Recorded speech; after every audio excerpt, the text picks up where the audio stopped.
esse tema documentação imobiliária é um tema que interessa muito para os corretores de imóveis, para os advogados também que atuam em direito imobiliário, e que nada mais é do que todo e qualquer documento ou certidão que diga respeito àquela operação que vai acontecer. Então, normalmente, quando a gente ouve falar em documentação, você imagina apenas aquela certidão de matrícula, aquela certidão fiscal, mas vai para muito além disso. Todo e qualquer documento que diga respeito àquela venda, a gente pode tratar como documentação imobiliária. O ponto que traz relevância para essa análise de documentação imobiliária é a gente entender que, como eu costumo dizer em sala de aula, todo negócio jurídico, todo negócio imobiliário é uma aventura jurídica, tem o seu potencial de risco. Do ponto A, onde o corretor está lá com o cliente, fazendo a captação, depois mostrando o imóvel para os interessados, até o ponto B, que é a aquisição da propriedade, que é o objetivo do cliente, a gente tem uma série de situações que podem levar a um fracasso do negócio, podem levar a comprometer a solidez daquela operação. Então, por consequência, quando uma pessoa está diante da aquisição de um imóvel ou quando o corretor está diante de uma operação de venda para trabalhar,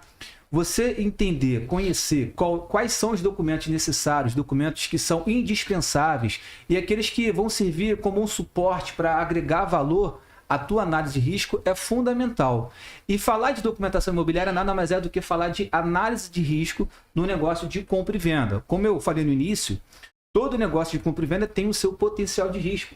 dado uma série de requisitos, formalidades, de situações jurídicas do proprietário ou do imóvel que podem comprometer a solidez do negócio. Então, por consequência, se faz necessário qualquer operação que envolva direitos reais sobre bens imóveis, como por exemplo a compra e venda, como por exemplo a dação e pagamento, se faz necessário uma análise precisa do risco da operação, que é o que a gente chama de due diligence imobiliária, palavra chique que o Egito falou, que a gente usa para valorizar os nossos honorários, essa é a grande verdade.